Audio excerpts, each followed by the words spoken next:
आप देख रहे हैं TNB। आर्ट में और बॉडी मॉडिफिकेशन में, हेल्थ एंड फिटनेस में, हर एक चीज़ में, इन सब में हमेशा से ही इंटरेस्ट था मेरा।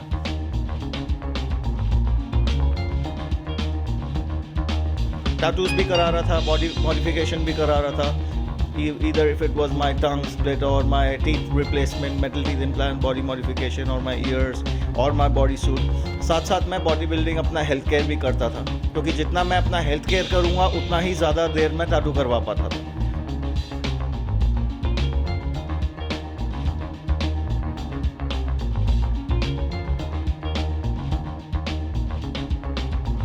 जब मैंने आइज़ में टैटू कराया था 2017 में सितंबर में, तो तब मुझे पता था कि इंडिया में किसी ने नहीं करा, लेकिन मैंने अपने लिए करना था। तो बहुत बार हुआ, हेल्थ इश्यूज आते ही थे, क्योंकि बॉडी को इतना टॉर्चर करता ही था मैं। Obviously it is torture, I am like giving wounds to my body willingly. तो हेल्थ इश्यूज आते थे, बट ऑब्वियसली मैंने उससे आगे बढ़ा।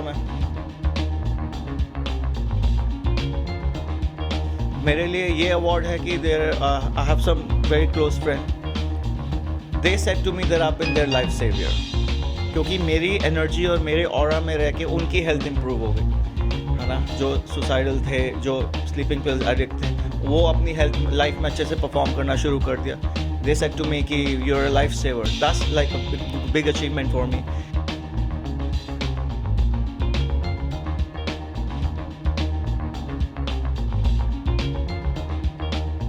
नमस्कार, आप देख रहे हैं TNB। मैं हूं आपके साथ निशा लकवाल। आप लोगों ने बहुत से एथलीट देखे होंगे, बॉडी बिल्डर देखे होंगे जिन्होंने टैटू करवाया होगा, लेकिन जो आज इस वक्त हमारे साथ मौजूद हैं वो एक एथलीट भी हैं, बॉडी बिल्डर भी हैं और world first fully modify athlete and body builder भी हैं। उफ, इतनी सारी क्वालिटी एक इंसान में कैसे हो सकती है, ये हम आज खुद ही उनसे जानने के लिए आज उनके पास आए हैं। सर, सबसे पहले मैं ये जानना चाहूँगी कि टैटूग्राफर करण नाम कैसे पड़ा? जब मैंने 11th में, मैं 16 साल का था, तब मैंने टैटू बनाना शुरू करा था। Right now 32। तो तब मैं टैटूइंग शुरू कर रहा था, तो my dad he is a professional photographer.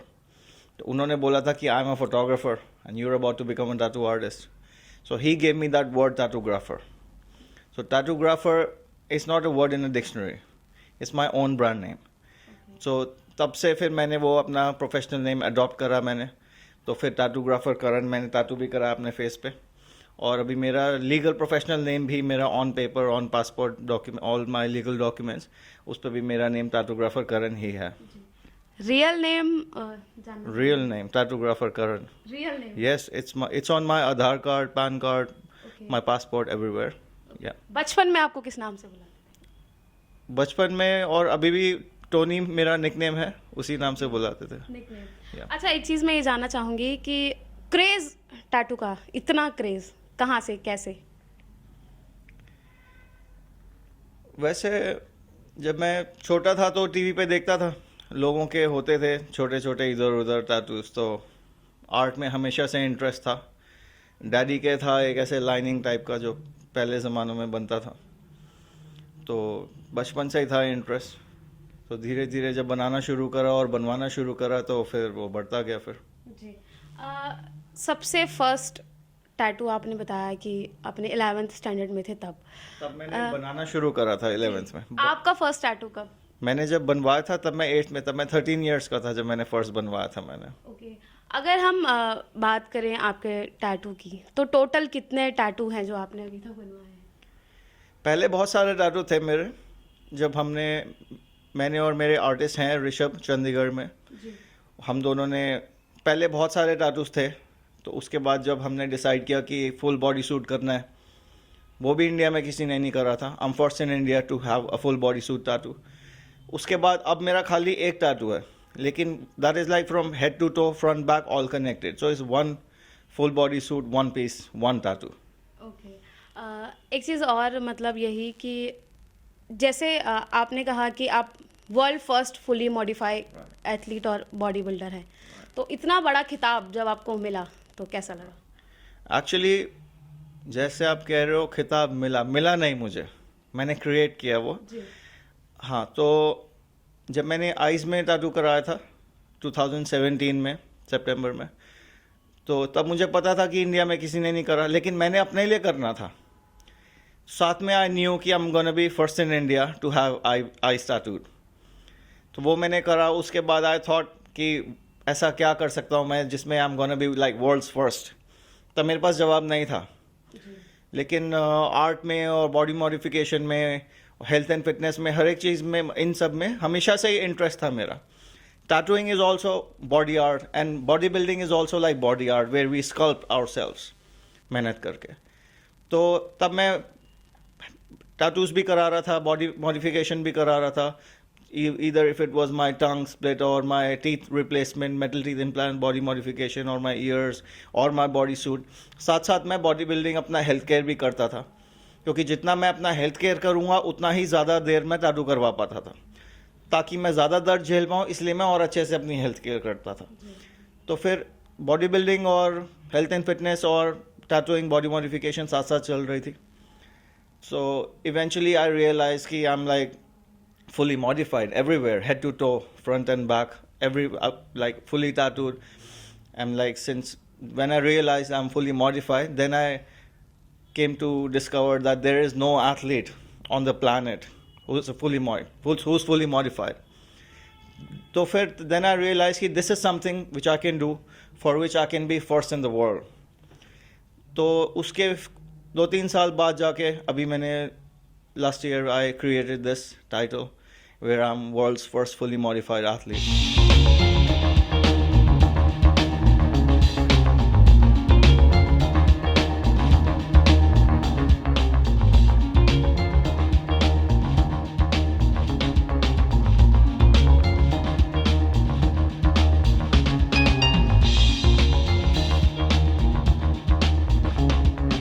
जैसे कि आपने बताया कि टैटू आपने करवाया, तो इसी के साथ साथ आपने अपनी हेल्थ पे भी ध्यान दिया। ऐसा कभी कोई वाकया हुआ हो जब आपको कोई हेल्थ इशू आया हो टैटू बनवाने के दौरान?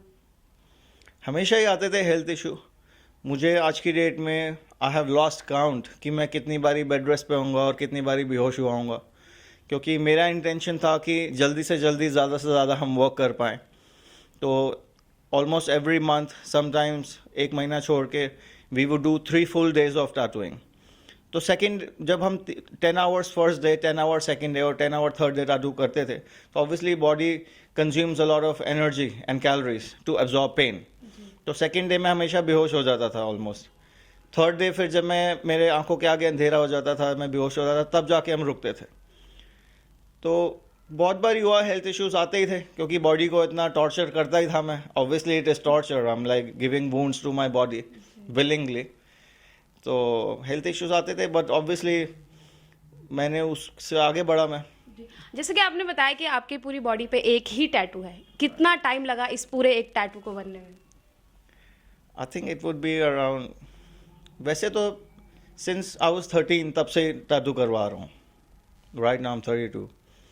Next year, I mean when I will be 33, it will be 20 years since I have been getting tattoos.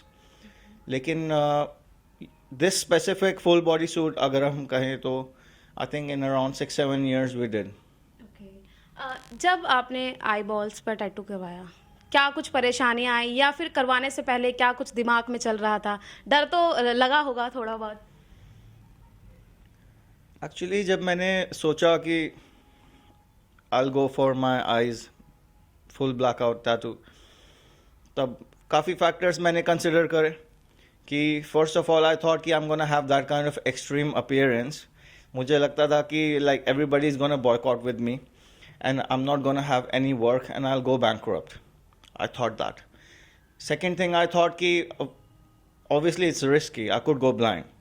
So then I thought if I go blind, then I'll be like a burden on my parents. Obviously suicide is another option. लेकिन उसमें blind होने का खतरा था। तो उसके बाद ये सब ऑप्शन सोचने के बाद मैंने सोचा कि these are the things जिसकी वजह से मुझे नहीं कराना चाहिए। फिर मैंने सोचा कि एक रीज़न है मुझे क्यों कराना चाहिए। वो एक रीज़न था क्योंकि just because I wanted to do this. फिर मैंने सोचा कि ये दिस इज़ समथिंग मुझे अपने लिए कराना है, तो ये चांस मैं लूँगा चाहे कुछ भी हो जाए. So I started preparing. I mean कराने से 3 महीने पहले ऐसे आंखों पे पट्टी बांध के ब्लाइंड फोल्ड करके I use to like eat and have shower in the dark, और कपड़े भी ऐसे आंखें बंद, मतलब I prepared myself how I live after I get blind. तो उसके बाद फिर जब मैंने करवाया तो उसके बाद obviously I couldn't see light. तो फ़ोन की भी लाइट नहीं देख पाता. They would burn and water would come out 24 hours. So 115-16 days I stayed in dark room. उसके बाद जाके दे heeled. So obviously even right now I can see proper clear. I can even see my future. But उस time बहुत थे issues. तो parents का क्या reaction था? पेरेंट्स का they didn't understand कि what is this which I'm up to. जब मैंने जाना था न्यूयॉर्क तो उससे पहले my mother didn't know why I'm going. My father knew but he didn't completely understand what exactly it is. But when it was done, when he saw, then he understood that it's like inside the eyes, not like on the eyelids or something like that. So for a few months they were worried, but later on when I was fine, they also created more acceptance towards it. जी. हमने आपके कुछ videos देखे हैं जिसमें आप जो है वो टंग बाहर निकाल रहे हैं. हालांकि हमने लोगों की एक ही मतलब जो है वो जीभ देखी है. आपकी 2 जीभ का राज क्या है? हम जानते हैं. 2 नहीं है, मतलब देखने को मिलती है कि उसमें 2 लेयर है. it's like it's still one but it's just divided in 2 sections. Right. So वो मैंने 2 बारी खुद करी. मैंने टंग स्प्लिट सर्जरी. एक बारी मैंने प्लास्टिक सर्जन से कराई क्योंकि it grows a little bit back, so I got it done 3 times. परेशानियां कुछ? Obviously जब न्यू सर्जरी होती है तो for a month we have to be on liquid diet, और 1 महीना से तोतला हो जाता है. So after a month we get our speech back. कहते हैं कि जब कुछ अच्छा काम करने को इंसान जाता है सपोर्ट बहुत कम होती है, लेकिन पीछे जो खींचने वाले लोग हैं वो बहुत होते हैं. ऐसा कुछ हुआ आपके साथ? See, whole of till now, the life that I've lived, it's just like in every my decision, I was on my own. I mean, I had to do it for me. So my decisions were only by my own thought process. I mean, मेरे को कभी किसी ऐसा कुछ support था नहीं, लेकिन ऐसा ही होता है कि when you want to do something, आपको बहुत सारे लोग मिलेंगे जो आपको पीछे खींचने की कोशिश करेंगे. आगे पुश करने वाला शायद ही कोई मिलता है. Yes, I do have one best friend and my brother also. So but in this journey जहाँ पे मुझे मेहनत करनी थी, मेरी कामयाबी के लिए जहाँ मुझे कुर्बानी देनी थी, so obviously I was there on my own. So I kept proceeding forward no matter what. चाहे मैं जितनी बारी मेरे को I have to take risk of death also so many times, but I kept moving forward.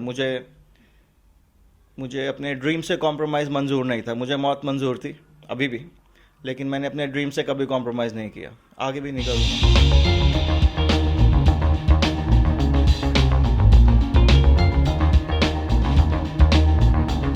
जैसे आपने कहा कि मुझे मौत मंजूर थी लेकिन मैंने अपने सपने से कभी कॉम्प्रोमाइज़ नहीं किया, लेकिन कभी ऐसा कोई मोमेंट कभी आया हो कि नहीं बस अब बहुत हो गया, अब नहीं होगा? नो, ऐसा कभी कोई नहीं. मेरे को मैं बेहोश हो गया. My body gave up so many times. मैं अपनी ऐसे स्कल सर्जरी करा था. I have like head implants hair on my forehead. That time अभी उस टाइम भी मैं ऑपरेशन थिएटर में था. मेरे को अंधेरा आ गया आंखों के आगे. मेरी हार्ट बीट बहुत लो चली गई. Even that time I told my doctor कि I am about to die. Wherever you want me to sign I will sign. मैंने अब कभी भी ऐसा नहीं मेरे माइंड में आया कि बस मैं और नहीं कर सकता ऐसा, या क्विट करने वाली बात मेरे माइंड में आई नहीं है एक्चुअली कभी. मैं ट्रैवल भी कर रहा था काफ़ी बारी, सिक्किम में, नॉर्थ ईस्ट में, लेह लद्दाख में, सोलो अकेले बाइक चला रहा था. रात में अंधेरे में मुझे कुछ दिखना नहीं था. कभी कभी इंसिडेंट्स हो जाते थे, मुझे लगता था I am about to die. Even then I accepted my destiny. Right. कोई एक ऐसा वाक्या जो आप हमारे साथ शेयर करना चाहें जो शायद किसी को ना पता हो? कोई एक ऐसा वाक्या, क्योंकि बहुत से चैनल्स हैं जिन्होंने आपके इंटरव्यू लिए हैं, मोस्टली सब लोग आपके सारी खूबियों के बारे में जानते हैं, और लेकिन हम कोई एक ऐसा वाक्या जो हुआ हो और जिसे आप कभी नहीं भूल सकते हैं, ऐसा एक कोई वाक्या जो हुआ हो और जो मैं कभी नहीं भूल सकता. जी. उसके लिए मुझे बहुत सोचना पड़ेगा, मुझे उसके लिए ऐसा क्या है जो मैं भूल नहीं सकता. There are many things, I mean, throughout my body modification journey और my health and fitness journey और my travel, what I do on my own. Abhi, when there is one thing which like I've not shared. So first of all, I am someone who always needs something to look forward to. If I don't have something to look forward to, कि मेरे पास कोई गोल है और मैं उसके I'm chasing my goal, अगर मेरे पास नहीं होता, then I go depressed, right? So मैं मतलब इन कुछ पिछले सालों में मेरे सामने एक चीज़ थी कि मेरे को फुल बॉडी सूट कंप्लीट करना है, मुझे ये मॉडिफिकेशंस कंप्लीट करनी है, मुझे अपनी हेल्थ को एक डिसेंट प्लेटफॉर्म पे लेकर जाना है. और फिर मैंने एक गोल अपने माइंड में क्रिएट किया कि I want to become world's first, I want to become something, right. मैंने ये नहीं सोचा कि I am gonna be like something really really big, but I did thought to myself that I should be something and make some meaning of my life, right. So उसके बाद when I created that title of like world's first fully modified athlete, उसके बाद there is another project which I'm working on right now.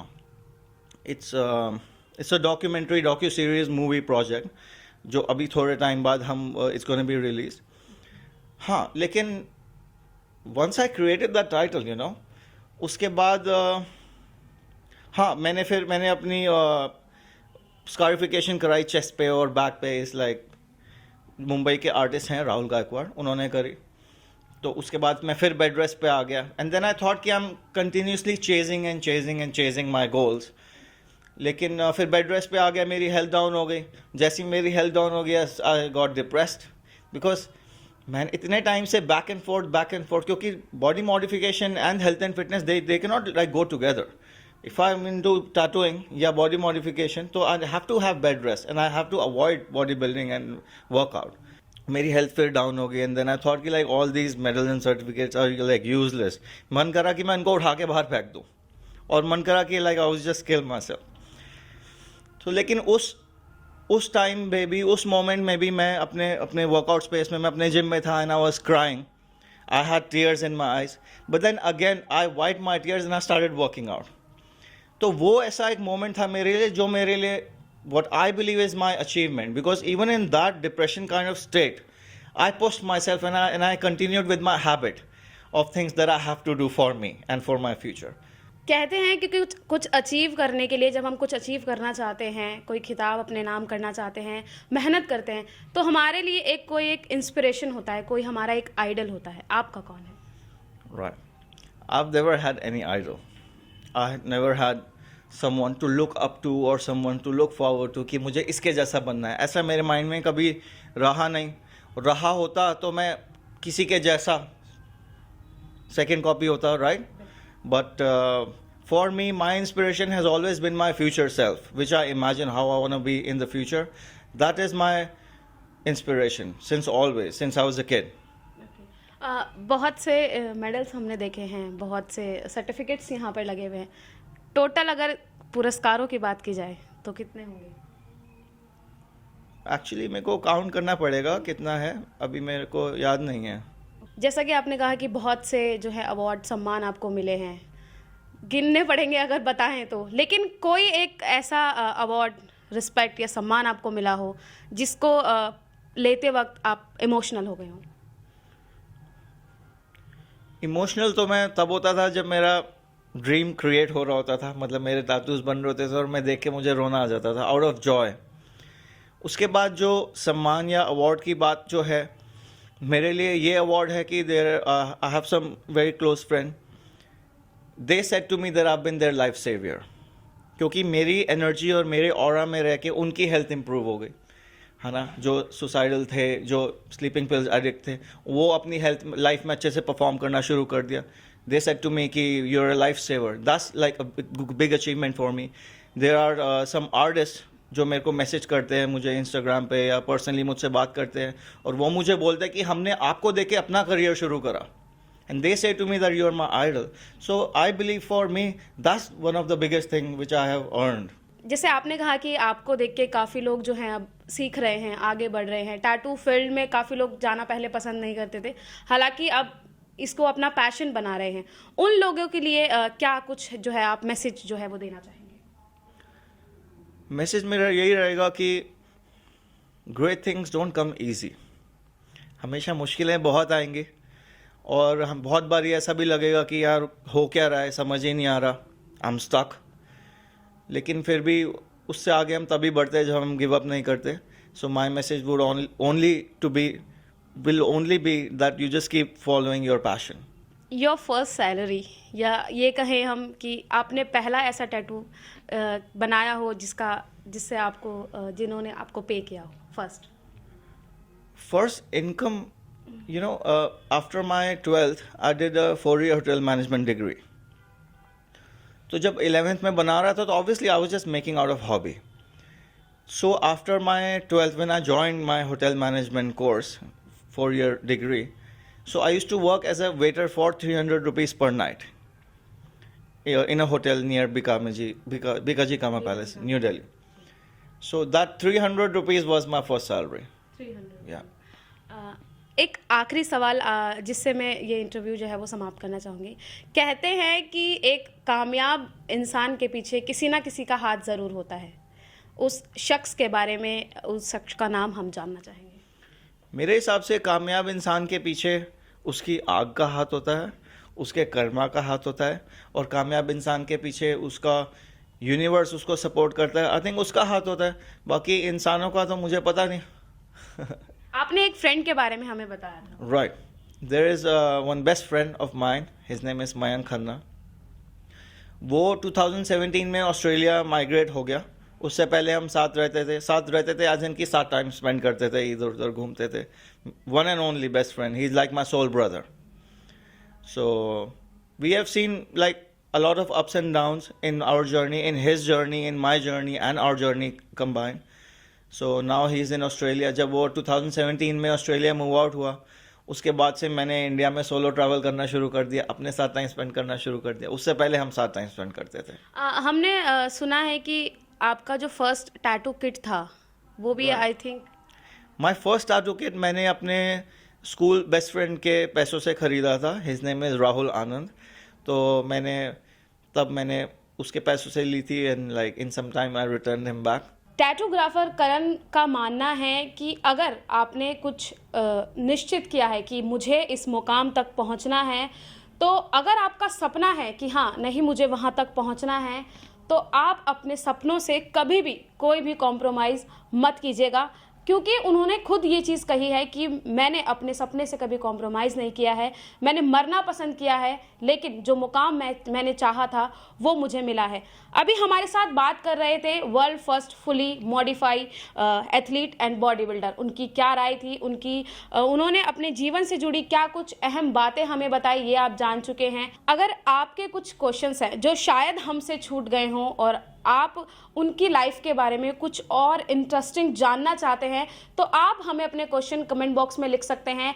अगर आपके questions हमें मिलते हैं तो हम एक बार फिर से टैटूग्राफर करण के पास आएंगे आपके क्वेश्चंस को लेकर और उनकी लाइफ से जुड़ी कुछ और इंटरेस्टिंग बातों को जानने के लिए। आप अपनी राय कमेंट बॉक्स में ज़रूर बताइएगा कि आपको ये इंटरव्यू कैसा लगा, उनकी लाइफ से जुड़ी बातों से आप कितना इंस्पायर हुए हैं। आप हमें अपनी राय ज़रूर दीजिएगा। कैमरा पर्सन शुभम सिन्हा के साथ मैं निशा लकवाल, TNB न्यूज़, दिल्ली। हमारे नए अपडेट्स पाने के लिए हमारे चैनल को सब्सक्राइब करें और बेल आइकन पर क्लिक करें। साथ ही हमारे वीडियोस को लाइक और शेयर करना ना भूलें।